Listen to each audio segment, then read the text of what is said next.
Dead Souls. By Nikolai Vasilievich Gogol. Part 1. Chapter 1. To the door of an inn in the provincial town of N there drew up a smart britchka, a light spring carriage of the sort affected by bachelors, retired lieutenant colonels, staff captains, landowners possessed of about 100 souls, and, in short, all persons who rank as gentlemen of the intermediate category.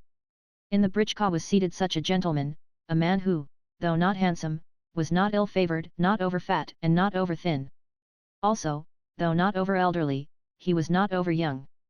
His arrival produced no stir in the town, and was accompanied by no particular incident, beyond that a couple of peasants who happened to be standing at the door of a dram shop exchanged a few comments with reference to the equipage rather than to the individual who was seated in it.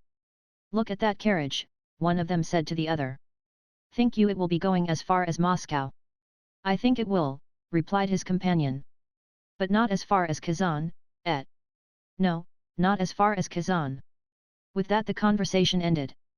Presently, as the britchka was approaching the inn, it was met by a young man in a pair of very short, very tight breeches of white dimity, a quasi-fashionable frock coat, and a dicky fastened with a pistol-shaped bronze tie pin.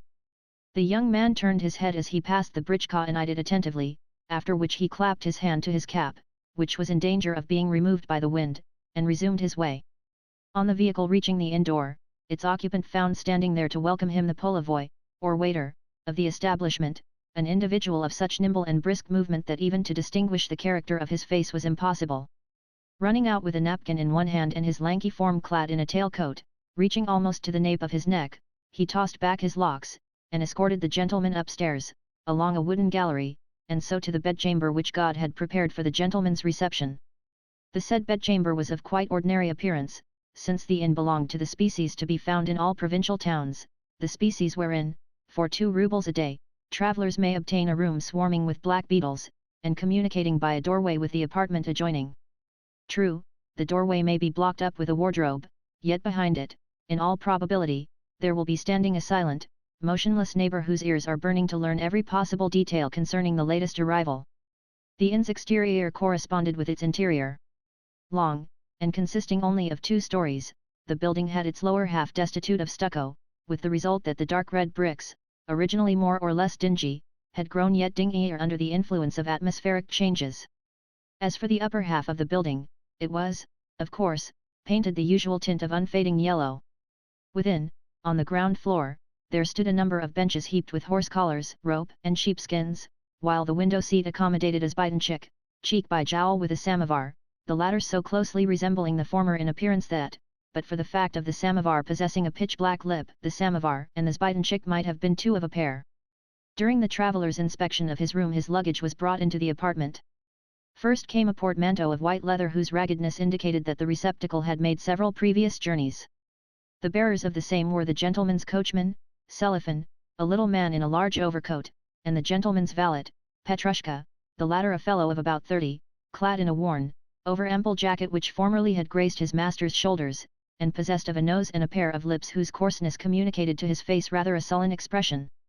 Behind the portmanteau came a small dispatch box of redwood, lined with birch bark, a boot-case, and, wrapped in blue paper, a roast fowl, all of which having been deposited, the coachman departed to look after his horses, and the valet to establish himself in the little dark anteroom or kennel where already he had stored a cloak, a bag full of livery, and his own peculiar smell. Pressing the narrow bedstead back against the wall, he covered it with the tiny remnant of mattress, a remnant as thin and flat, perhaps also as greasy, as a pancake, which he had managed to beg of the landlord of the establishment. While the attendants had been thus setting things straight the gentleman had repaired to the common parlour. The appearance of common parlours of the kind is known to every one who travels. Always they have varnished walls which, grown black in their upper portions with tobacco smoke, are, in their lower, grown shiny with the friction of customers' backs, more especially with that of the backs of such local tradesmen as, on market days, make it their regular practice to resort to the local hostelry for a glass of tea. Also, parlours of this kind invariably contain smutty ceilings, an equally smutty chandelier, a number of pendant shades which jump and rattle whenever the waiter scurries across the shabby oilcloth with a trayful of glasses, the glasses looking like a flock of birds roosting by the seashore, and a selection of oil paintings. In short, there are certain objects which one sees in every inn. In the present case the only outstanding feature of the room was the fact that in one of the paintings a nymph was portrayed as possessing breasts of a size such as the reader can never in his life have beheld. A similar caricaturing of nature is to be noted in the historical pictures, of unknown origin, period, and creation, which reach us, sometimes through the instrumentality of Russian magnates who profess to be connoisseurs of art, from Italy, owing to the said magnates having made such purchases solely on the advice of the couriers who have escorted them. To resume, however, our traveller removed his cap, and divested his neck of a party-coloured woolen scarf of the kind which a wife makes for her husband with her own hands, while accompanying the gift with interminable injunctions as to how best such a garment ought to be folded. True, bachelors also wear similar gauds, but, in their case, God alone knows who may have manufactured the articles. For my part, I cannot endure them. Having unfolded the scarf, the gentleman ordered dinner, and whilst the various dishes were being got ready, cabbage soup, a pie several weeks old, a dish of marrow and peas, a dish of sausages and cabbage, a roast fowl, some salted cucumber, and the sweet tart which stands perpetually ready for use in such establishments, whilst, I say, these things were either being warmed up or brought in cold, the gentleman induced the waiter to retail certain fragments of tittle-tattle concerning the late landlord of the hostelry, the amount of income which the hostelry produced, and the character of its present proprietor. To the last mentioned inquiry the waiter returned the answer invariably given in such cases, namely, "My master is a terribly hard man, sir." Curious that in enlightened Russia so many people cannot even take a meal at an inn without chattering to the attendant and making free with him. Nevertheless not all the questions which the gentleman asked were aimless ones, for he inquired who was governor of the town, who president of the local council, and who public prosecutor. In short, he omitted no single official of note, while asking also, though with an air of detachment, the most exact particulars concerning the landowners of the neighbourhood. Which of them, he inquired, possessed serfs, and how many of them? How far from the town did those landowners reside? What was the character of each landowner, and was he in the habit of paying frequent visits to the town? The gentleman also made searching inquiries concerning the hygienic condition of the countryside. Was there, he asked, much sickness about, whether sporadic fever, fatal forms of ague, smallpox, or what not? Yet, though his solicitude concerning these matters showed more than ordinary curiosity, his bearing retained its gravity unimpaired, and from time to time he blew his nose with portentous fervour. Indeed, the manner in which he accomplished this latter feat was marvellous in the extreme, for, though that member emitted sounds equal to those of a trumpet in intensity, he could yet, with his accompanying air of guileless dignity, evoke the waiter's undivided respect, so much so that, whenever the sounds of the nose reached that menial's ears, he would shake back his locks, straighten himself into a posture of marked solicitude, and inquire afresh, with head slightly inclined, whether the gentleman happened to require anything further. After dinner the guest consumed a cup of coffee, and then, seating himself upon the sofa, with, behind him, one of those wool-covered cushions which, in Russian taverns, resemble nothing so much as a cobblestone or a brick, fell to snoring, whereafter, returning with a start to consciousness, he ordered himself to be conducted to his room, flung himself at full length upon the bed, and once more slept soundly for a couple of hours. Aroused, eventually, by the waiter, he, at the latter's request, inscribed a fragment of paper with his name, his surname, and his rank, for communication, in accordance with the law, to the police, and on that paper the waiter, leaning forward from the corridor, read, syllable by syllable, Paul Ivanovich Shishakov, collegiate councillor, landowner, travelling on private affairs. The waiter had just time to accomplish this feat before Paul Ivanovich Shishakov set forth to inspect the town. Apparently the place succeeded in satisfying him, and, to tell the truth, it was at least up to the usual standard of our provincial capitals. Where the staring yellow of stone edifices did not greet his eye he found himself confronted with the more modest grey of wooden ones, which, consisting, for the most part, of 1 or 2 stories, added to the range of attics which provincial architects love so well, looked almost lost amid the expanses of street and intervening medleys of broken or half-finished partition walls. At other points evidence of more life and movement was to be seen, and here the houses stood crowded together and displayed dilapidated, rain-blurred signboards whereon boots or cakes or pairs of blue breeches inscribed Arshovsky, tailor, and so forth, were depicted. Over a shop containing hats and caps was written Vasily Fedorov, foreigner, while, at another spot, a signboard portrayed a billiard table and 2 players, the latter clad in frock coats of the kind usually affected by actors whose part it is to enter the stage during the closing act of a piece, even though, with arms sharply crooked and legs slightly bent, the said billiard players were taking the most careful aim, but succeeding only in making abortive strokes in the air. Each emporium of the sort had written over it, "This is the best establishment of its kind in the town." Also, al fresco in the streets there stood tables heaped with nuts, soap, and gingerbread, the latter but little distinguishable from the soap, and at an eating house there was displayed the sign of a plump fish transfixed with a gaff. But the sign most frequently to be discerned was the insignia of the state, the double-headed eagle, now replaced, in this connection, with the laconic inscription "Dram Shop." As for the paving of the town, it was uniformly bad. The gentleman peered also into the municipal gardens, which contained only a few sorry trees that were poorly selected, requiring to be propped with oil-painted, triangular green supports, and able to boast of a height no greater than that of an ordinary walking stick. Yet recently the local paper had said, apropos of a gala, that, thanks to the efforts of our civil governor, the town has become enriched with a pleasaunce full of umbrageous, spaciously branching trees. Even on the most sultry day they afford agreeable shade, and indeed gratifying was it to see the hearts of our citizens panting with an impulse of gratitude as their eyes shed tears in recognition of all that their governor has done for them.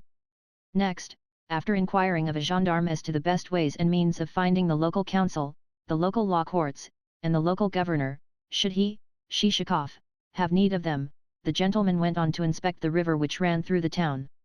En route he tore off a notice affixed to a post, in order that he might the more conveniently read it after his return to the inn. Also, he bestowed upon a lady of pleasant exterior who, escorted by a footman laden with a bundle, happened to be passing along a wooden sidewalk a prolonged stare. Lastly, he threw around him a comprehensive glance, as though to fix in his mind the general topography of the place, and betook himself home. There, gently aided by the waiter, he ascended the stairs to his bedroom, drank a glass of tea, and, seating himself at the table, called for a candle, which having been brought him, he produced from his pocket the notice, held it close to the flame, and conned its tenor, slightly contracting his right eye as he did so. Yet there was little in the notice to call for remark. All that it said was that shortly one of Kotzebue's plays would be given, and that one of the parts in the play was to be taken by a certain Monsieur Poplevin, and another by a certain Mademoiselle Ziablova, while the remaining parts were to be filled by a number of less important personages. Nevertheless the gentleman perused the notice with careful attention, and even jotted down the prices to be asked for seats for the performance. Also, he remarked that the bill had been printed in the press of the provincial government. Next, he turned over the paper, in order to see if anything further was to be read on the reverse side, but, finding nothing there, he refolded the document, placed it in the box which served him as a receptacle for odds and ends, and brought the day to a close with a portion of cold veal, a bottle of pickles, and a sound sleep. The following day he devoted to paying calls upon the various municipal officials, a first, and a very respectful, visit being paid to the governor. This personage turned out to resemble Shishakov himself in that he was neither fat nor thin. Also, he wore the riband of the Order of Saint Anna about his neck, and was reported to have been recommended also for the star. For the rest, he was large and good-natured, and had a habit of amusing himself with occasional spells of knitting. Next, Shishakov repaired to the vice-governors, and thence to the house of the public prosecutor, to that of the president of the local council, to that of the chief of police, to that of the commissioner of taxes, and to that of the local director of state factories. True, the task of remembering every bigwig in this world of ours is not a very easy one, but at least our visitor displayed the greatest activity in his work of paying calls, seeing that he went so far as to pay his respects also to the inspector of the municipal department of medicine and to the city architect. Thereafter he sat thoughtfully in his britchka, plunged in meditation on the subject of whom else it might be well to visit. However, not a single magnate had been neglected, and in conversation with his hosts he had contrived to flatter each separate one. For instance, to the governor he had hinted that a stranger, on arriving in the governor's province, would conceive that he had reached paradise, so velvety were the roads. Governors who appoint capable subordinates, had said Shishakov, are deserving of the most ample meed of praise. Again, to the chief of police our hero had passed a most gratifying remark on the subject of the local gendarmerie, while in his conversation with the vice-governor and the president of the local council, neither of whom had, as yet, risen above the rank of state councillor, he had twice been guilty of the gaucherie of addressing his interlocutors with the title of Your Excellency, a blunder which had not failed to delight them. In the result the governor had invited him to a reception the same evening, and certain other officials had followed suit by inviting him, one of them to dinner, a second to a tea party, and so forth, and so forth. Of himself, however, the traveller had spoken little, or, if he had spoken at any length, he had done so in a general sort of way and with marked modesty.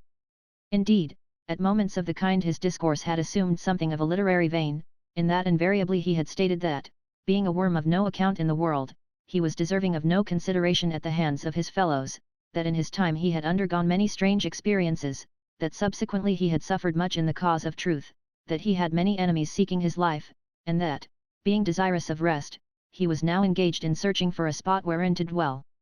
Wherefore, having stumbled upon the town in which he now found himself, he had considered it his bounden duty to evince his respect for the chief authorities of the place. This, and no more, was all that, for the moment, the town succeeded in learning about the new arrival.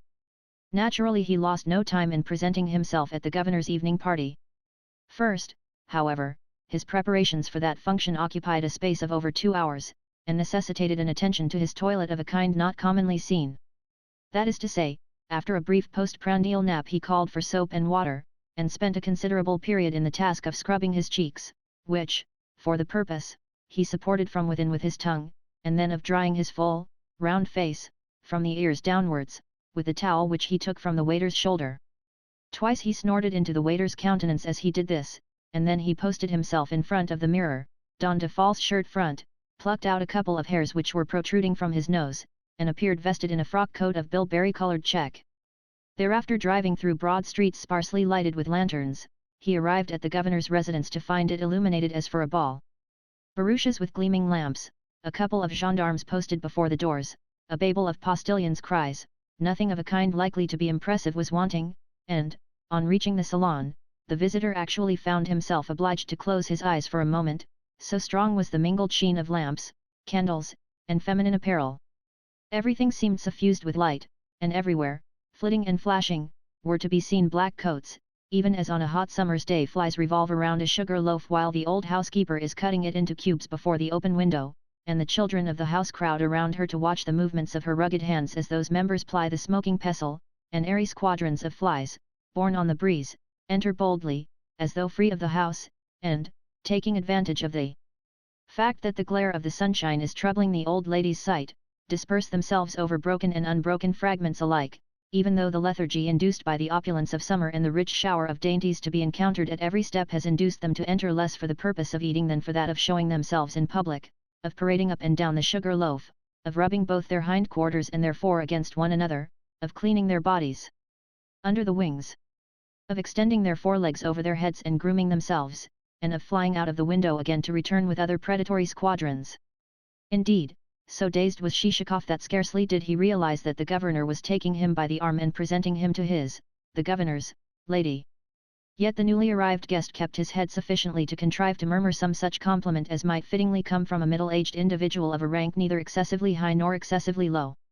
Next, when couples had been formed for dancing and the remainder of the company found itself pressed back against the walls, Shishakov folded his arms, and carefully scrutinized the dancers. Some of the ladies were dressed well and in the fashion, while the remainder were clad in such garments as God usually bestows upon a provincial town.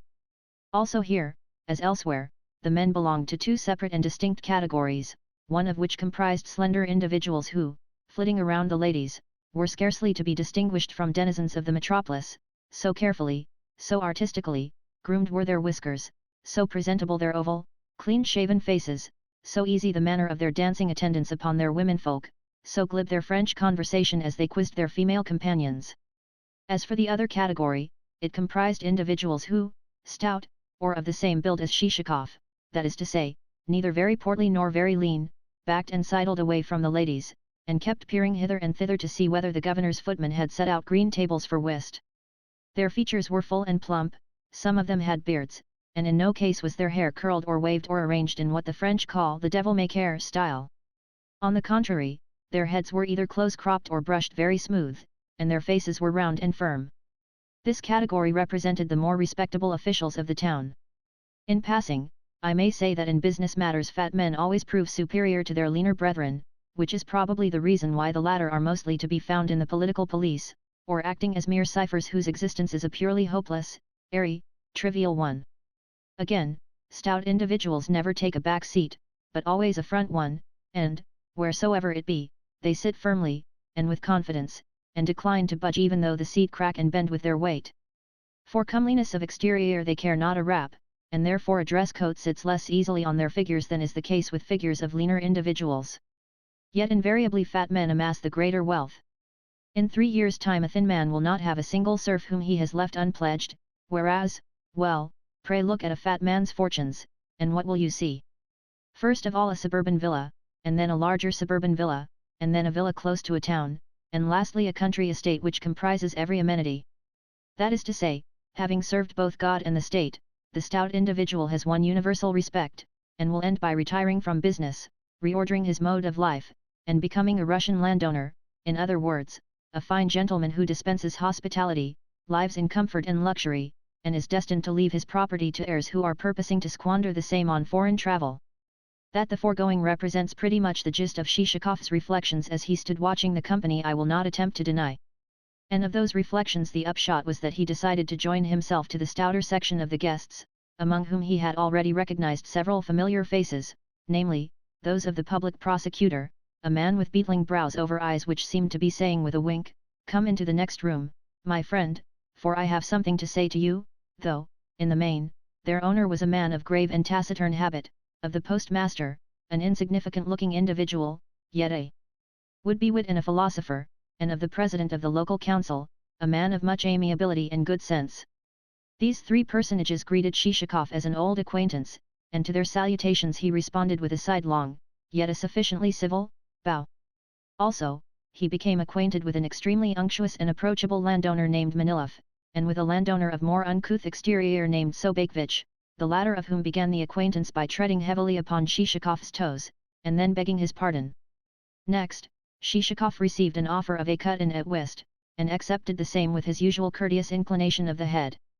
Seating themselves at a green table, the party did not rise therefrom till supper time, and during that period all conversation between the players became hushed, as is the custom when men have given themselves up to a really serious pursuit. Even the postmaster, a talkative man by nature, had no sooner taken the cards into his hands than he assumed an expression of profound thought, pursed his lips, and retained this attitude unchanged throughout the game. Only when playing a court card was it his custom to strike the table with his fist, and to exclaim, if the card happened to be a queen, "Now, old Popadia," and, if the card happened to be a king, "Now, peasant of Tambov." To which ejaculations invariably the president of the local council retorted, "Ah, I have him by the ears, I have him by the ears." And from the neighborhood of the table other strong ejaculations relative to the play would arise, interposed with one or another of those nicknames which participants in a game are apt to apply to members of the various suits. I need hardly add that, the game over, the players fell to quarrelling, and that in the dispute our friend joined, though so artfully as to let every one see that, in spite of the fact that he was wrangling, he was doing so only in the most amicable fashion possible. Never did he say outright, "You played the wrong card at such and such a point." No, he always employed some such phrase as, "You permitted yourself to make a slip, and thus afforded me the honour of covering your deuce." Indeed, the better to keep in accord with his antagonists, he kept offering them his silver enamelled snuff box, at the bottom of which lay a couple of violets, placed there for the sake of their scent. In particular did the newcomer pay attention to landowners Manilov and Sobakevich, so much so that his haste to arrive on good terms with them led to his leaving the president and the postmaster rather in the shade. At the same time, certain questions which he put to those 2 landowners evinced not only curiosity, but also a certain amount of sound intelligence, for he began by asking how many peasant souls each of them possessed, and how their affairs happened at present to be situated, and then proceeded to enlighten himself also as their standing and their families. Indeed, it was not long before he had succeeded in fairly enchanting his new friends. In particular did Manilov, a man still in his prime, and possessed of a pair of eyes which, sweet as sugar, blinked whenever he laughed, find himself unable to make enough of his enchanter. Clasping Shishikov long and fervently by the hand, he besought him to do him, Manilov, the honour of visiting his country house, which he declared to lie at a distance of not more than 15 versts from the boundaries of the town, and in return Shishikov averred, with an exceedingly affable bow and a most sincere handshake, that he was prepared not only to fulfill his friend's behest, but also to look upon the fulfilling of it as a sacred duty. In the same way Sobakevich said to him laconically, "And do you pay me a visit," and then proceeded to shuffle a pair of boots of such dimensions that to find a pair to correspond with them would have been indeed difficult, more especially at the present day, when the race of epic heroes is beginning to die out in Russia. Next day Shishakov dined and spent the evening at the house of the chief of police, a residence where, 3 hours after dinner, everyone sat down to whist, and remained so seated until 2 o'clock in the morning. On this occasion Shishakov made the acquaintance of, among others, a landowner named Nozdrev, a dissipated little fellow of 30 who had no sooner exchanged 3 or 4 words with his new acquaintance than he began to address him in the second person singular. Yet although he did the same to the chief of police and the public prosecutor, the company had no sooner seated themselves at the card table than both the one and the other of these functionaries started to keep a careful eye upon Nozdrev's tricks, and to watch practically every card which he played. The following evening Shishakov spent with the president of the local council, who received his guests, even though the latter included 2 ladies, in a greasy dressing gown. Upon that followed an evening at the vice-governor's, a large dinner party at the house of the commissioner of taxes, a smaller dinner party at the house of the public prosecutor, a very wealthy man, and a subsequent reception given by the mayor. In short, not an hour of the day did Shishakov find himself forced to spend at home, and his return to the inn became necessary only for the purposes of sleeping. Somehow or other he had landed on his feet, and everywhere he figured as an experienced man of the world.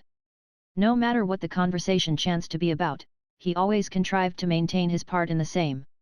Did the discourse turn upon horse breeding he happened to be peculiarly well qualified to speak. Did the company fall to discussing well-bred dogs, at once he had remarks of the most pertinent kind possible to offer. Did the company touch upon a prosecution which had recently been carried out by the excise department, instantly he showed that he too was not wholly unacquainted with legal affairs. Did an opinion chance to be expressed concerning billiards, on that subject too he was at least able to avoid committing a blunder. Did a reference occur to virtue, concerning virtue he hastened to deliver himself in a way which brought tears to every eye. Did the subject in hand happen to be the distilling of brandy, well, that was a matter concerning which he had the soundest of knowledge.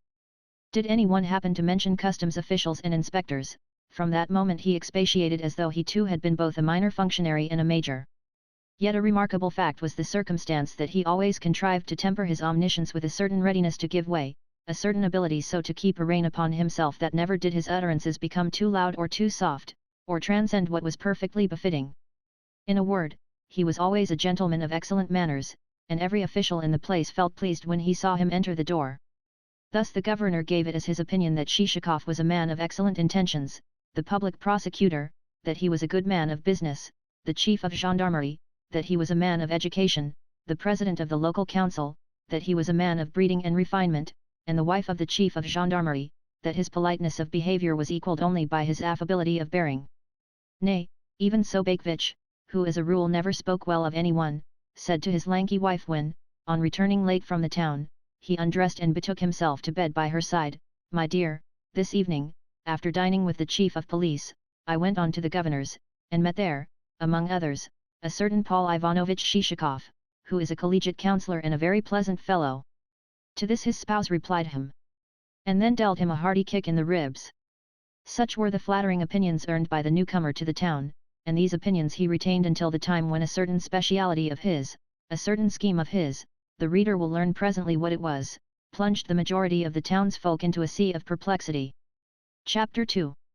For more than 2 weeks the visitor lived amid a round of evening parties and dinners, wherefore he spent, as the saying goes, a very pleasant time. Finally he decided to extend his visits beyond the urban boundaries by going and calling upon landowners Manilov and Vasilevich, seeing that he had promised on his honor to do so. Yet what really incited him to this may have been a more essential cause, a matter of greater gravity, a purpose which stood nearer to his heart, than the motive which I have just given, and of that purpose the reader will learn if only he will have the patience to read this prefatory narrative, which, lengthy though it be, may yet develop and expand in proportion as we approach the denouement with which the present work is destined to be crowned. One evening, therefore, Selifan the coachman received orders to have the horses harnessed in good time next morning, while Petrushka received orders to remain behind, for the purpose of looking after the portmanteau and the room. In passing, the reader may care to become more fully acquainted with the 2 serving men of whom I have spoken. Naturally, they were not persons of much note, but merely what folk call characters of secondary, or even of tertiary, importance. Yet, despite the fact that the springs and the thread of this romance will not depend upon them, but only touch upon them, and occasionally include them, the author has a passion for circumstantiality, and, like the average Russian, such a desire for accuracy as even a German could not rival. To what the reader already knows concerning the personages in hand, it is therefore necessary to add that Petrushka usually wore a cast-off brown jacket of a size too large for him, as also that he had, according to the custom of individuals of his calling, a pair of thick lips and a very prominent nose. In temperament he was taciturn rather than loquacious, and he cherished a yearning for self-education. That is to say, he loved to read books, even though their contents came alike to him, whether they were books of heroic adventure or mere grammars or liturgical compendia. As I say, he perused every book with an equal amount of attention, and, had he been offered a work on chemistry, would have accepted that also. Not the words which he read, but the mere solace derived from the act of reading, was what especially pleased his mind, even though at any moment there might launch itself from the page some devil-sent word whereof he could make neither head nor tail. For the most part, his task of reading was performed in a recumbent position in the anteroom, which circumstance ended by causing his mattress to become as ragged and as thin as a wafer. In addition to his love of poring over books, he could boast of two habits which constituted two other essential features of his character, namely, a habit of retiring to rest in his clothes, that is to say, in the brown jacket above mentioned, and a habit of everywhere bearing with him his own peculiar atmosphere, his own peculiar smell, a smell which filled any lodging with such subtlety that he needed but to make up his bed anywhere, even in a room hitherto untenanted, and to drag thither his greatcoat and other impedimenta, for that room at once to assume an air of having been lived in during the past 10 years. Nevertheless, though a fastidious, and even an irritable, man, Shishakov would merely frown when his nose caught this smell amid the freshness of the morning, and exclaim with a toss of his head, "The devil only knows what is up with you. Surely you sweat a good deal, do you not? The best thing you can do is to go and take a bath." To this Petrushka would make no reply, but, approaching, brush in hand, the spot where his master's coat would be pendant, or starting to arrange one and another article in order, would strive to seem wholly immersed in his work. Yet of what was he thinking as he remained thus silent? Perhaps he was saying to himself, "My master is a good fellow, but for him to keep on saying the same thing 40 times over is a little wearisome. Only God knows and sees all things, wherefore for a mere human being to know what is in the mind of a servant while his master is scolding him is wholly impossible." However, no more need be said about Petrushka. On the other hand, Coachman Selifan. But here let me remark that I do not like engaging the reader's attention in connection with persons of a lower class than himself, for experience has taught me that we do not willingly familiarize ourselves with the lower orders, that it is the custom of the average Russian to yearn exclusively for information concerning persons on the higher rungs of the social ladder. In fact, even a bowing acquaintance with a prince or a lord counts, in his eyes, for more than do the most intimate of relations with ordinary folk. For the same reason the author feels apprehensive on his hero's account, seeing that he has made that hero a mere collegiate counsellor, a mere person with whom all counsellors might consort, but upon whom persons of the grade of full general would probably bestow one of those glances proper to a man who is cringing at their august feet. Worse still, such persons of the grade of general are likely to treat Shishakov with studied negligence, and to an author studied negligence spells death. However, in spite of the distressfulness of the foregoing possibilities, it is time that I return to my hero. After issuing, overnight, the necessary orders, he awoke early, washed himself, rubbed himself from head to foot with a wet sponge, a performance executed only on Sundays, and the day in question happened to be a Sunday, shaved his face with such care that his cheeks issued of absolutely satin-like smoothness and polish, donned first his bilberry-coloured, spotted frock coat, and then his bearskin overcoat, descended the staircase, attended, throughout, by the waiter, and entered his britchka. With a loud rattle the vehicle left the inn-yard, and issued into the street. A passing priest doffed his cap, and a few urchins in grimy shirts shouted, "Gentlemen, please give a poor orphan a trifle." Presently the driver noticed that a sturdy young rascal was on the point of climbing onto the splashboard, wherefore he cracked his whip and the britchka leapt forward with increased speed over the cobblestones. At last, with a feeling of relief, the travellers caught sight of macadam ahead, which promised an end both to the cobblestones and to sundry other annoyances. And, sure enough, after his head had been bumped a few more times against the boot of the conveyance, Shishakov found himself bowling over softer ground. On the town receding into the distance, the sides of the road began to be varied with the usual hillocks, fir trees, clumps of young pine, trees with old, scarred trunks, bushes of wild juniper, and so forth. Presently there came into view also strings of country villas which, with their carved supports and grey roofs, the latter looking like pendant, embroidered tablecloths, resembled, rather, bundles of old faggots. Likewise the customary peasants, dressed in sheepskin jackets, could be seen yawning on benches before their huts, while their womenfolk, fat of feature and swathed of bosom, gazed out of upper windows, and the windows below displayed, here a peering calf, and there the unsightly jaws of a pig. In short, the view was one of the familiar type. After passing the 15th verst stone, Shishakov suddenly recollected that, according to Manilov, 15 versts was the exact distance between his country house and the town, but the 16th verst stone flew by, and the said country house was still nowhere to be seen. In fact, but for the circumstance that the travellers happened to encounter a couple of peasants, they would have come on their errand in vain.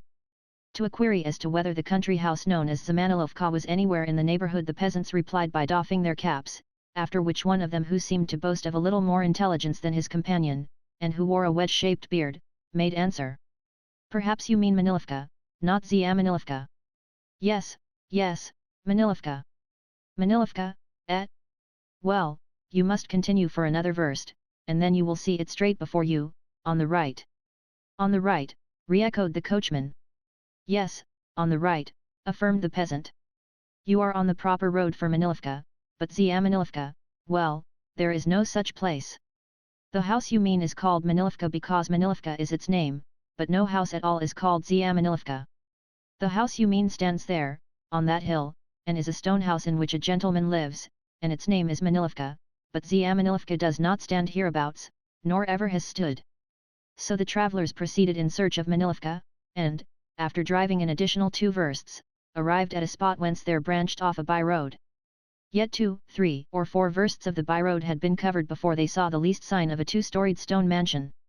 Then it was that Shishakov suddenly recollected that, when a friend has invited one to visit his country house, and has said that the distance thereto is 15 versts, the distance is sure to turn out to be at least 30. Not many people would have admired the situation of Manilov's abode, for it stood on an isolated rise and was open to every wind that blew. On the slope of the rise lay closely mown turf, while, disposed here and there, after the English fashion, were flower beds containing clumps of lilac and yellow acacia. Also, there were a few insignificant groups of slender-leaved, pointed-tipped birch trees, with, under 2 of the latter, an arbour having a shabby green cupola, some blue-painted wooden supports, and the inscription, "This is the Temple of Solitary Thought." Lower down the slope lay a green-coated pond.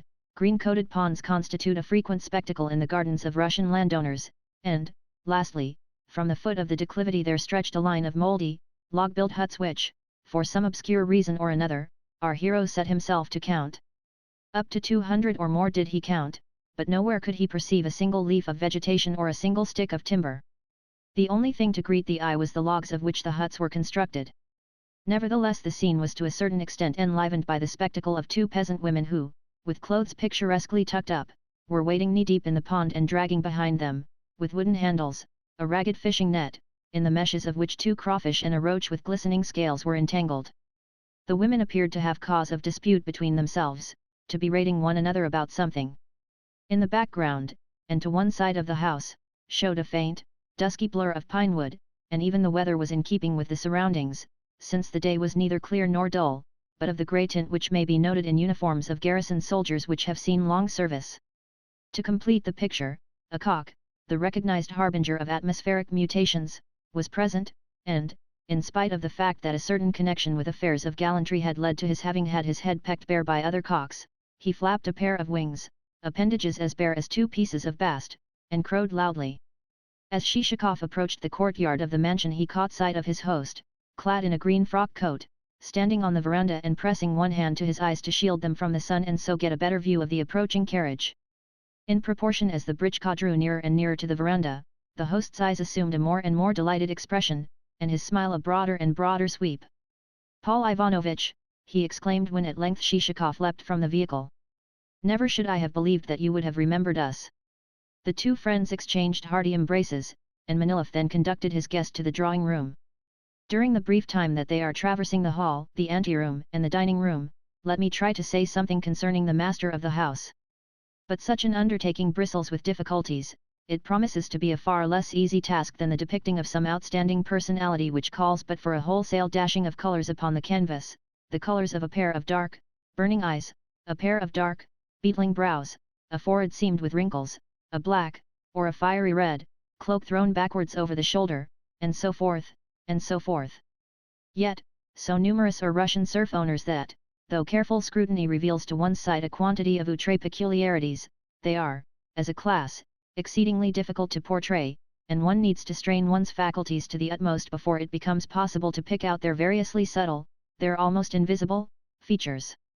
In short, one needs, before doing this, to carry out a prolonged probing with the aid of an insight sharpened in the acute school of research. Only God can say what Manilov's real character was. A class of men exists whom the proverb has described as men unto themselves, neither this nor that, neither Bogdan of the city nor Selifan of the village. And to that class we had better assign also Manilov. Outwardly he was presentable enough, for his features were not wanting in amiability, but that amiability was a quality into which there entered too much of the sugary element, so that his every gesture, his every attitude, seemed to connote an excess of eagerness to curry favour and cultivate a closer acquaintance. On first speaking to the man, his ingratiating smile, his flaxen hair, and his blue eyes would lead one to say, "What a pleasant, good-tempered fellow he seems," yet during the next moment or two one would feel inclined to say nothing at all, and, during the third moment, only to say, "The devil alone knows what he is." And should, thereafter, one not hasten to depart, one would inevitably become overpowered with the deadly sense of ennui which comes of the intuition that nothing in the least interesting is to be looked for, but only a series of wearisome utterances of the kind which are apt to fall from the lips of a man whose hobby has once been touched upon. For every man has his hobby. One man's may be sporting dogs, another man's may be that of believing himself to be a lover of music, and able to sound the art to its inmost depths, another's may be that of posing as a connoisseur of recherche cookery, another's may be that of aspiring to play roles of a kind higher than nature has assigned him, another's, though this is a more limited ambition, may be that of getting drunk, and of dreaming that he is edifying both his friends, his acquaintances, and people with whom he has no connection at all by walking arm in arm with an imperial aide-de-camp, another's may be that of possessing a hand able to chip corners off aces and deuces of diamonds, another's may be that of yearning to set things straight, in other words, to approximate his personality to that of a station master or a director of posts.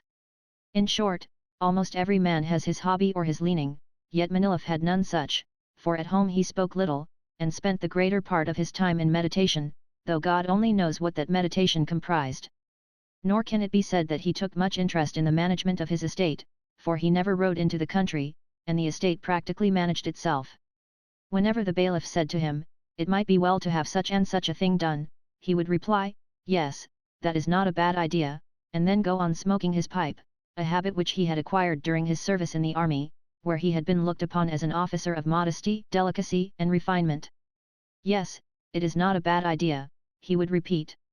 Again, whenever a peasant approached him and, rubbing the back of his neck, said, "Baron, may I have leave to go and work for myself, in order that I may earn my obrok," he would snap out, with pipe in mouth as usual, "Yes, go," and never trouble his head as to whether the peasant's real object might not be to go and get drunk.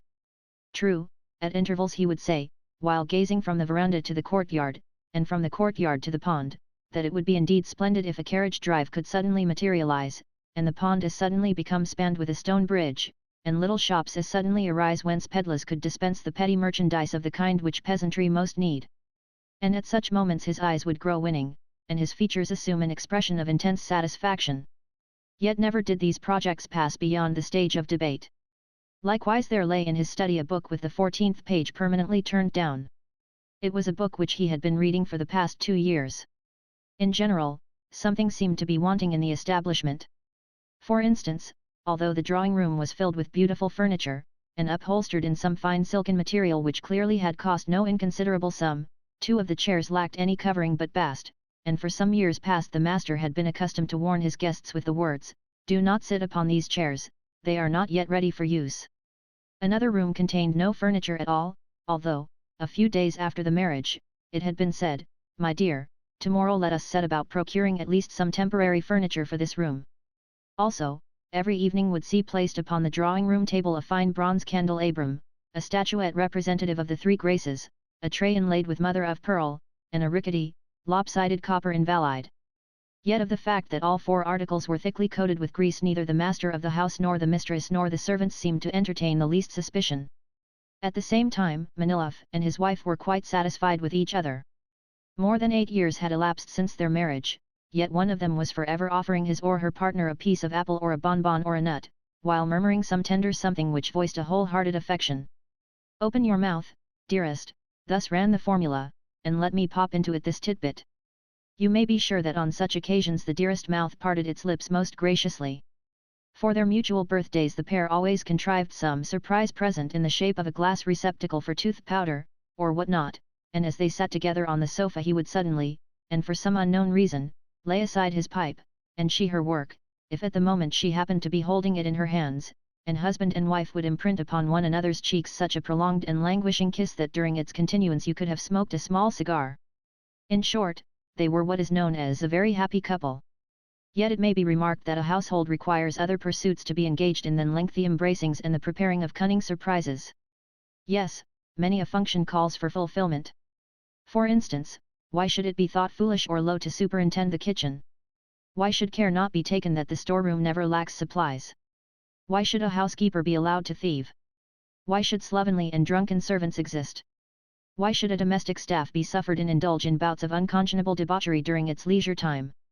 Yet none of these things were thought worthy of consideration by Manilov's wife, for she had been gently brought up, and gentle nurture, as we all know, is to be acquired only in boarding schools, and boarding schools, as we know, hold the three principal subjects which constitute the basis of human virtue to be the French language, a thing indispensable to the happiness of married life, piano playing, a thing wherewith to beguile a husband's leisure moments, and that particular department of housewifery which is comprised in the knitting of purses and other surprises.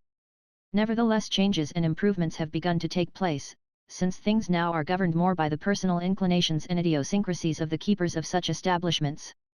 For instance, in some seminaries the regimen places piano playing first, and the French language second, and then the above department of housewifery, while in other seminaries the knitting of surprises heads the list, and then the French language, and then the playing of pianos, so diverse are the systems in force. Nonetheless, I may remark that Madame Manilov. But let me confess that I always shrink from saying too much about ladies.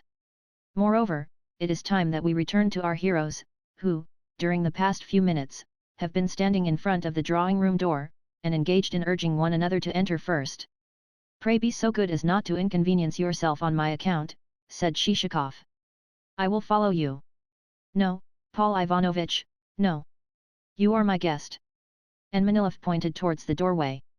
Make no difficulty about it, I pray, urged Shishakov. I beg of you to make no difficulty about it, but to pass into the room. Pardon me, I will not. Never could I allow so distinguished and so welcome a guest as yourself to take second place. Why call me distinguished, my dear sir? I beg of you to proceed. Nay, be you pleased to do so. And why? For the reason which I have stated. And Manilov smiled his very pleasantest smile. Finally the pair entered simultaneously and sideways, with the result that they jostled one another not a little in the process. Allow me to present to you my wife, continued Manilov. My dear, Paul Ivanovitch. Upon that Shishakov caught sight of a lady whom hitherto he had overlooked, but who, with Manilov, was now bowing to him in the doorway. Not wholly of unpleasing exterior, she was dressed in a well-fitting, high-necked morning dress of pale-coloured silk, and as the visitor entered the room her small white hands threw something upon the table and clutched her embroidered skirt before rising from the sofa where she had been seated. Not without a sense of pleasure did Shishakov take her hand as, lisping a little, she declared that she and her husband were equally gratified by his coming, and that, of late, not a day had passed without her husband recalling him to mind. Yes, affirmed Manilov, and every day she has said to me, why does not your friend put in an appearance? Wait a little, dearest, I have always replied. 'Twill not be long now before he comes. And you have come, you have honoured us with a visit, you have bestowed upon us a treat destined to convert this day into a gala day, a true birthday of the heart. The intimation that matters had reached the point of the occasion being destined to constitute a true birthday of the heart caused Shishakov to become a little confused, wherefore he made modest reply that, as a matter of fact, he was neither of distinguished origin nor distinguished rank. Ah, you are so, interrupted Manilov with his fixed and engaging smile. You are all that, and more. How like you our town? Queried Madame. Have you spent an agreeable time in it? Very, replied Shishakov. The town is an exceedingly nice one, and I have greatly enjoyed its hospitable society. And what do you think of our governor? Yes, is he not a most engaging and dignified personage, added Manilov. He is all that, assented Shishakov. Indeed, he is a man worthy of the greatest respect. And how thoroughly he performs his duty according to his lights. Would that we had more like him. And the tactfulness with which he greets everyone, added Manilov, smiling, and half closing his eyes, like a cat which is being tickled behind the ears. Quite so, assented Shishakov. He is a man of the most eminent civility and approachableness. And what an artist! Never should I have thought he could have worked the marvelous household samplers which he has done. Some specimens of his needlework which he showed me could not well have been surpassed by any lady in the land. And the vice-governor, too, he is a nice man, is he not? Inquired Manilov with renewed blinkings of the eyes. Who? The vice-governor? Yes, a most worthy fellow, replied Shishakov. And what of the chief of police? Is it not a fact that he too is in the highest degree agreeable? Very agreeable indeed. And what a clever, well-read individual. With him and the public prosecutor and the president of the local council I played whist until the cocks uttered their last morning crow. He is a most excellent fellow. And what of his wife? Queried Madame Manilov. Is she not a most gracious personality? One of the best among my limited acquaintance, agreed Shishakov. Nor were the president of the local council and the postmaster overlooked, until the company had run through the whole list of urban officials. And in every case those officials appeared to be persons of the highest possible merit. Do you devote your time entirely to your estate? Asked Shishakov, in his turn. Well, most of it, replied Manilov, though also we pay occasional visits to the town, in order that we may mingle with a little well-bred society. One grows a trifle rusty if one lives forever in retirement. Quite so, agreed Shishakov. Yes, quite so, capped Manilov. At the same time, it would be a different matter if the neighborhood were a good one, if, for example, one had a friend with whom one could discuss manners and polite deportment, or engage in some branch of science, and so stimulate one's wits. For that sort of thing gives one's intellect an airing. At a loss for further words, he ended by remarking that his feelings were apt to carry him away, after which he continued with a gesture. What I mean is that, were that sort of thing possible, I, for one, could find the country and an isolated life possessed of great attractions. But, as matters stand, such a thing is not possible. All that I can manage to do is, occasionally, to read a little of A Son of the Fatherland. With these sentiments Shishakov expressed entire agreement, adding that nothing could be more delightful than to lead a solitary life in which there should be comprised only the sweet contemplation of nature and the intermittent perusal of a book. Nay, but even that were worth nothing had not one a friend with whom to share one's life, remarked Manilov. True, agreed Shishakov. Without a friend, what are all the treasures in the world? Possess not money, a wise man has said, but rather good friends to whom to turn in case of need. Yes, Paul Ivanovitch, said Manilov with a glance not merely sweet, but positively luscious, a glance akin to the mixture which even clever physicians have to render palatable before they can induce a hesitant patient to take it. Consequently you may imagine what happiness, what perfect happiness, so to speak, the present occasion has brought me, seeing that I am permitted to converse with you and to enjoy your conversation. But what of my conversation, replied Shishakov. I am an insignificant individual, and, beyond that, nothing. Oh, Paul Ivanovitch, cried the other. Permit me to be frank, and to say that I would give half my property to possess even a portion of the talents which you possess. On the contrary, I should consider it the highest honor in the world if the lengths to which this mutual outpouring of soul would have proceeded had not a servant entered to announce luncheon must remain a mystery. I humbly invite you to join us at table, said Manilov. Also, you will pardon us for the fact that we cannot provide a banquet such as is to be obtained in our metropolitan cities? We partake of simple fare, according to Russian custom, we confine ourselves to shchi, but we do so with a single heart. Come, I humbly beg of you. After another contest for the honor of yielding precedence, Shishakov succeeded in making his way, in zigzag fashion, to the dining room, where they found awaiting them a couple of youngsters. These were Manilov's sons, and boys of the age which admits of their presence at table, but necessitates the continued use of high chairs. Beside them was their tutor, who bowed politely and smiled, after which the hostess took her seat before her soup plate, and the guest of honor found himself ensconced between her and the master of the house, while the servant tied up the boys' necks in bibs. What charming children, said Shishakov as he gazed at the pair. And how old are they? The eldest is 8, replied Manilov, and the younger one attained the age of 6 yesterday. Themistocleus, went on the father, turning to his firstborn, who was engaged in striving to free his chin from the bib with which the footman had encircled it. On hearing this distinctly Greek name, to which, for some unknown reason, Manilov always appended the termination eus, Shishakov raised his eyebrows a little, but hastened, the next moment, to restore his face to a more befitting expression. Themistocleus, repeated the father, tell me which is the finest city in France. Upon this the tutor concentrated his attention upon Themistocleus, and appeared to be trying hard to catch his eye. Only when Themistocleus had muttered Paris did the preceptor grow calmer, and nod his head. And which is the finest city in Russia, continued Manilov. Again the tutor's attitude became wholly one of concentration. St. Petersburg, replied Themistocleus. And what other city? Moscow, responded the boy. Clever little dear, burst out Shishakov, turning with an air of surprise to the father. Indeed, I feel bound to say that the child evinces the greatest possible potentialities.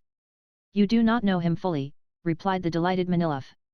The amount of sharpness which he possesses is extraordinary. Our younger one, Alkid, is not so quick, whereas his brother, well, no matter what he may happen upon, whether upon a cowbug or upon a water beetle or upon anything else, his little eyes begin jumping out of his head, and he runs to catch the thing, and to inspect it. For him I am reserving a diplomatic post. Themistocleus, added the father, again turning to his son, do you wish to become an ambassador? Yes, I do, replied Themistocleus, chewing a piece of bread and wagging his head from side to side. At this moment the lackey who had been standing behind the future ambassador wiped the latter's nose, and well it was that he did so, since otherwise an inelegant and superfluous drop would have been added to the soup. After that the conversation turned upon the joys of a quiet life, though occasionally it was interrupted by remarks from the hostess on the subject of acting and actors. Meanwhile the tutor kept his eyes fixed upon the speakers' faces, and whenever he noticed that they were on the point of laughing he at once opened his mouth, and laughed with enthusiasm. Probably he was a man of grateful heart who wished to repay his employers for the good treatment which he had received. Once, however, his features assumed a look of grimness as, fixing his eyes upon his vis-a-vis, the boys, he tapped sternly upon the table. This happened at a juncture when Themistocleus had bitten Alkid on the ear, and the said Alkid, with frowning eyes and open mouth, was preparing himself to sob in piteous fashion, until, recognizing that for such a proceeding he might possibly be deprived of his plate, he hastened to restore his mouth to its original expression, and fell tearfully to gnawing a mutton bone, the grease from which had soon covered his cheeks. Every now and again the hostess would turn to Shishakov with the words, "You are eating nothing, you have indeed taken little," but invariably her guest replied, "Thank you, I have had more than enough." A pleasant conversation is worth all the dishes in the world. At length the company rose from table. Manilov was in high spirits, and, laying his hand upon his guest's shoulder, was on the point of conducting him to the drawing-room, when suddenly Shishakov intimated to him, with a meaning look, that he wished to speak to him on a very important matter. "That being so," said Manilov, "allow me to invite you into my study." And he led the way to a small room which faced the blue of the forest. "This is my sanctum," he added. "What a pleasant apartment," remarked Shishakov as he eyed it carefully. And, indeed, the room did not lack a certain attractiveness. The walls were painted a sort of bluish-grey color, and the furniture consisted of 4 chairs, a settee, and a table, the latter of which bore a few sheets of writing paper and the book of which I have before had occasion to speak. But the most prominent feature of the room was tobacco, which appeared in many different guises, in packets, in a tobacco jar, and in a loose heap strewn about the table. Likewise, both window sills were studded with little heaps of ash, arranged, not without artifice, in rows of more or less tidiness. Clearly smoking afforded the master of the house a frequent means of passing the time. "Permit me to offer you a seat on this settee," said Manilov. "Here you will be quieter than you would be in the drawing-room." "But I should prefer to sit upon this chair." "I cannot allow that," objected the smiling Manilov. "The settee is specially reserved for my guests. Whether you choose or no, upon it you must sit." Accordingly Shishakov obeyed. "And also let me hand you a pipe." "No, I never smoke," answered Shishakov civilly, and with an assumed air of regret. "And why?" inquired Manilov, equally civilly, but with a regret that was wholly genuine. "Because I fear that I have never quite formed the habit, owing to my having heard that a pipe exercises a desiccating effect upon the system." "Then allow me to tell you that that is mere prejudice. Nay, I would even go so far as to say that to smoke a pipe is a healthier practice than to take snuff. Among its members our regiment numbered a lieutenant, a most excellent, well-educated fellow, who was simply incapable of removing his pipe from his mouth, whether at table or, pardon me, in other places. He is now 40, yet no man could enjoy better health than he has always done. Shishakov replied that such cases were common, since nature comprised many things which even the finest intellect could not compass. But allow me to put to you a question, he went on in a tone in which there was a strange, or, at all events, rather a strange, note. For some unknown reason, also, he glanced over his shoulder. For some equally unknown reason, Manilov glanced over his. How long is it, inquired the guest, since you last rendered a census return? Oh, a long time. In fact, I cannot remember when it was. And since then have many of your serfs died? I do not know. To ascertain that I should need to ask my bailiff. Footman, go and call the bailiff. I think he will be at home today. Before long the bailiff made his appearance. He was a man of under 40, clean-shaven, clad in a smock, and evidently used to a quiet life, seeing that his face was of that puffy fullness, and the skin encircling his slit-like eyes was of that sallow tint, which shows that the owner of those features is well acquainted with a feather bed.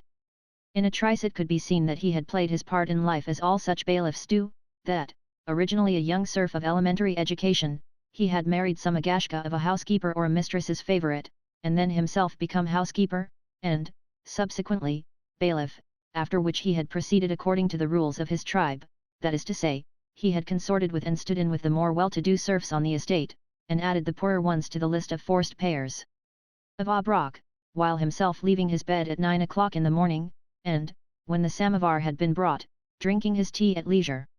Look here, my good man, said Manilov. How many of our serfs have died since the last census revision? How many of them have died? Why, a great many. The bailiff hiccuped, and slapped his mouth lightly after doing so. Yes, I imagined that to be the case, corroborated Manilov. In fact, a very great many serfs have died. He turned to Shishakov and repeated the words. How many, for instance, asked Shishakov. Yes, how many, re-echoed Manilov.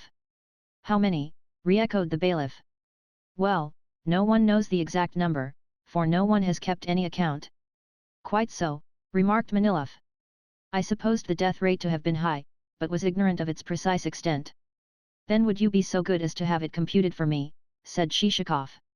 And also to have a detailed list of the deaths made out. Yes, I will, a detailed list, agreed Manilov. Very well. The bailiff departed. For what purpose do you want it, inquired Manilov when the bailiff had gone. The question seemed to embarrass the guest, for in Shishakov's face there dawned a sort of tense expression, and it reddened as though its owner were striving to express something not easy to put into words.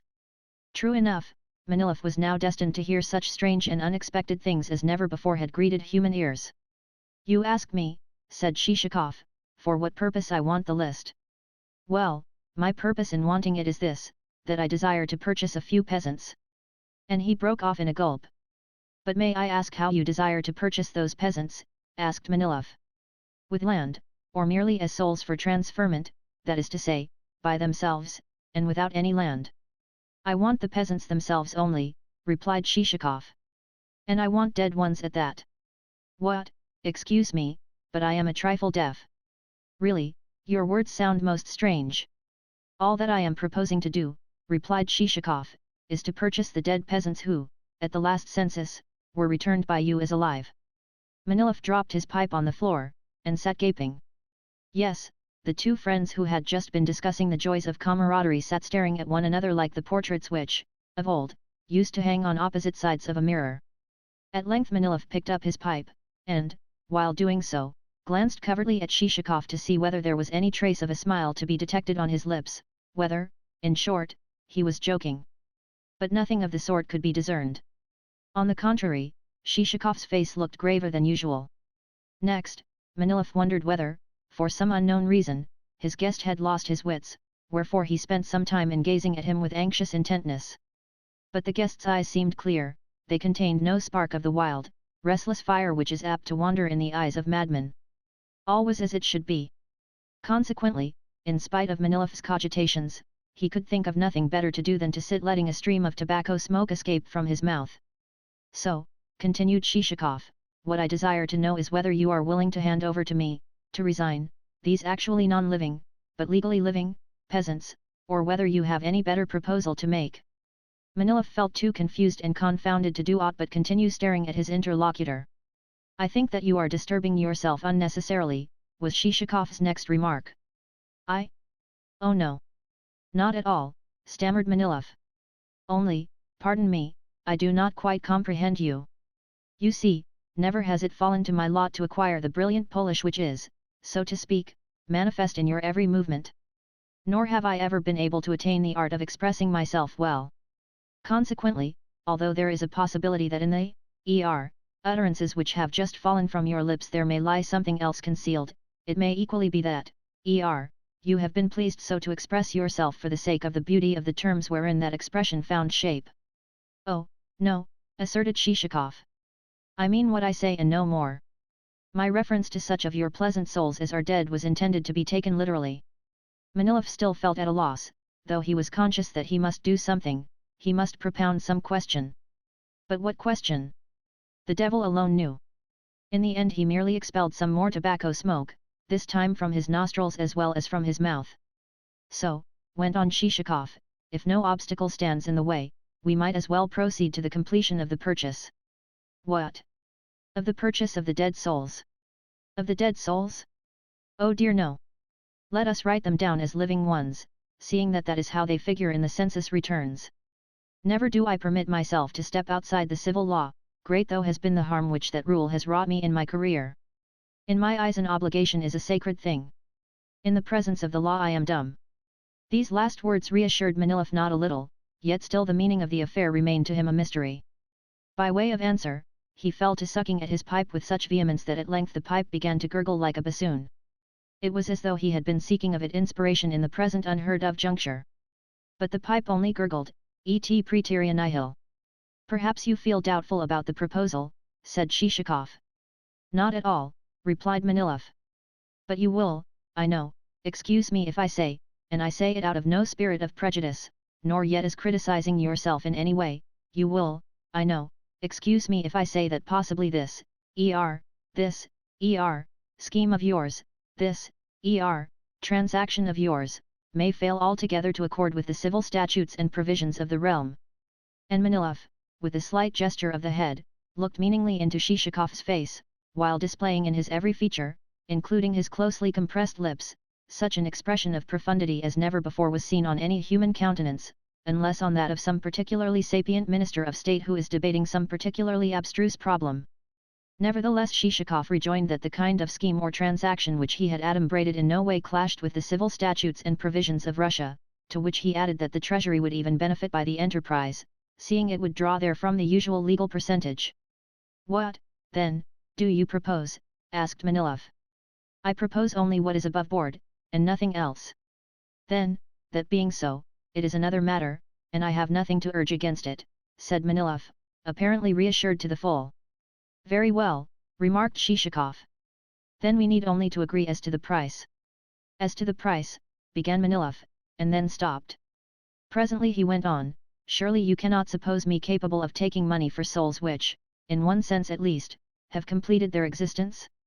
Seeing that this fantastic whim of yours, if I may so call it, has seized upon you to the extent that it has, I, on my side, shall be ready to surrender to you those souls unconditionally, and to charge myself with the whole expenses of the sale. I should be greatly to blame if I were to omit that. As soon as Manilov had pronounced these words, the face of his guest became replete with satisfaction. Indeed, grave and prudent a man though Shishikov was, he had much ado to refrain from executing a leap that would have done credit to a goat, an animal which, as we all know, finds itself moved to such exertions only during moments of the most ecstatic joy. Nevertheless the guest did at least execute such a convulsive shuffle that the material with which the cushions of the chair were covered came apart, and Manilov gazed at him with some misgiving. Finally Shishikov's gratitude led him to plunge into a stream of acknowledgement of a vehemence which caused his host to grow confused, to blush, to shake his head in deprecation, and to end by declaring that the concession was nothing, and that, his one desire being to manifest the dictates of his heart and the psychic magnetism which his friend exercised, he, in short, looked upon the dead souls as so much worthless rubbish. Not at all, replied Shishikov, pressing his hand, after which he heaved a profound sigh. Indeed, he seemed in the right mood for outpourings of the heart,